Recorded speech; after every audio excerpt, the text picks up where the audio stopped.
moi c'est Salima Yenbou, donc du coup je suis eurodéputée depuis mai 2019. J'ai cet honneur de représenter les Français au niveau de l'Europe et de représenter pour le coup tous les Européens. J'étais avant ça dans l'éducation nationale et donc aujourd'hui, de manière très naturelle, je suis coordinatrice de la commission culte, qui est culture, éducation et sport, coordinatrice pour le groupe des Verts. Je suis aussi membre de la commission Affaires étrangères, droit humain, et membre de la délégation Euromed, les élus directs du peuple. Donc on a cette forme de démocratie directe où les Français ont élu leurs députés et chaque pays a élu ses députés, mais pas que. Et effectivement, les parlementaires, nous sommes des législateurs, donc nous travaillons sur des règlements, des lois, un cadre que l'on soumet ensuite à la commission et qui met en œuvre les projets dans le cadre qui a été construit. Moi, je suis quelqu'un qui a toujours vécu et qui a toujours avancé grâce à des modèles. Alors, soit que j'ai rencontré, soit que j'ai appris à connaître à travers les médias, etc. Et la première d'entre elles, forcément, c'est Simone Veil. Très bien. Déjà parce que c'est une femme. C'est la première femme élue présidente du Parlement, ce qui n'est pas rien du tout. Et puis c'est une figure militante. Moi j'ai commencé mes engagements en étant militante, en me battant pour des valeurs que j'ai gardées toujours. Mais elle est mon modèle, elle est un de mes modèles. Donc c'est quelqu'un qui s'est battu jusqu'au bout pour ce en quoi elle croyait, au milieu d'hommes, puisque dans la société dans laquelle elle vivait, la femme avait un statut complètement différent, une position différente de celle d'aujourd'hui. Même s'il y a encore des efforts à faire sur le statut des femmes, mais il n'empêche que notre situation est quand même plus confortable que celle c'est un modèle de réussite pour n'importe quelle femme, je pense, en Europe. Il y a une seconde femme, si vous permettez, dont j'aimerais parler, et qui est là pour le coup plus actuelle, c'est Christiane Taubira. Ça respire la force. C'est quelqu'un qui a vécu des difficultés, mais ces difficultés, pour elle, c'était vraiment une force. Ça n'a jamais été... elle s'est jamais mise posée en victime. Ça a toujours été ce qui l'a porté, ce qui l'a poussé à avancer, et avancer pour défendre les droits des plus démunis et les droits humains de manière générale. Alors, l'Union européenne, au départ, déjà, elle a été créée pour construire la paix entre les peuples. Donc, ce qu'on peut dire en termes de bilan assez rapide, c'est que pour ça, ça a fonctionné. Donc, on a vraiment redonné de la force à ces pays et on a construit la paix. Donc, moi, je pense qu'on a plutôt bien réussi. Il va falloir que l'on garde en tête que l'Europe est là pour défendre des valeurs, les valeurs des droits humains, des valeurs de démocratie. Alors on le fait à travers, effectivement, de manière transversale, mais on le fait aussi lorsqu'on rencontre des ambassadeurs pour porter avec eux des projets qui tournent toujours autour de ces thèmes-là. En tout cas, moi, ça reste cela.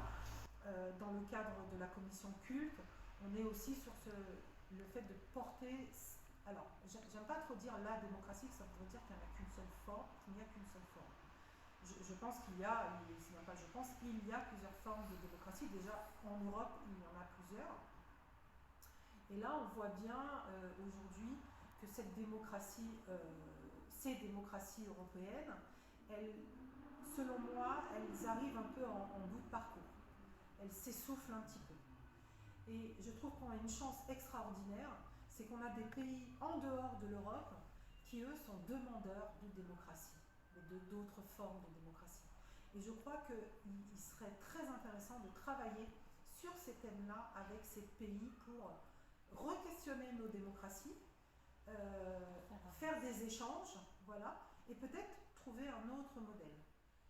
Une démocratie peut-être plus participative, ça semble être ce qui est demandé par beaucoup de citoyens. Plus égalitaire, et qui travaille sur effectivement le social et qui représente l'Europe d'aujourd'hui et qui qui représente pour la France, pour chaque État, la population de ces États.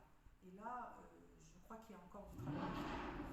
Très bien. L'explication du fonctionnement de l'Union européenne, ne serait-ce que d'expliquer les liens entre le Parlement, la Commission, le Conseil, comment ça fonctionne, voilà, faire connaître. Par ailleurs, je crois aussi que les médias boudent l'Europe. On est rarement invité, les députés européens ne sont pas très connus, à part quelques figures nationales qui sont passées à l'Europe, mais sinon, c'est pas être élu à l'Europe qui va nous faire connaître en France. Ça, c'est flagrant. Donc les médias nous boudent aussi un peu. Alors pourquoi? Peut-être parce qu'on n'est pas assez... je ne sais pas. Je ne sais pas pourquoi les questions européennes ne sont pas discutées suffisamment dans les médias. Il y a aussi le fait que l'Europe est très peu lisible. C'est une grosse machine. Je peux vous dire qu'en étant élue en mai dernier, même si j'avais des connaissances de l'Union européenne, je peux vous dire que les 6 premiers mois étaient très compliqués pour moi. Très, très, très compliqués. J'étais complètement perdue, noyée, je ne comprenais rien du tout à ce qui se passait autour de moi. Et en même temps, je devais négocier, je commençais à travailler. Donc, la machine est très lourde, il faut la rendre plus lisible. Il faut rendre aussi tous les projets qui sont faits, mis en œuvre dans les pays, plus accessibles à un plus grand nombre de personnes, en facilitant tout la partie administrative. C'est ça qui est très lourd, qui ça voilà, ça c'est très lourd, les gens finissent par renoncer, même sur des projets extraordinaires comme Erasmus, vous avez des enseignants qui finissent par baisser les bras parce que c'est beaucoup trop lourd. Donc on y travaille. Ensuite, il y a une partie de la population qui est complètement exclue parce qu'ils n'ont pas accès à ces programmes, pas parce qu'ils n'ont pas de droit, parce que l'information de toute façon n'arrive pas jusqu'à eux. Pour Erasmus par exemple, c'est un des programmes sur lequel je travaille le plus. Et puis, moi en tout cas c'est là-dessus que je travaille beaucoup, c'est-à-dire que le temps qui me reste en dehors du travail parlementaire, je le consacre justement à parler d'Europe aux plus jeunes. Donc je me rends régulièrement dans les lycées.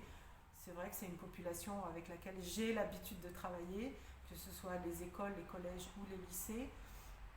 Donc j'y vais et je vois des élèves qui sont très intéressés, qui ont envie de comprendre et qui sont surpris aussi de voir, et ça je le mets très en avant, qu'ils peuvent devenir députés européennes ou européens.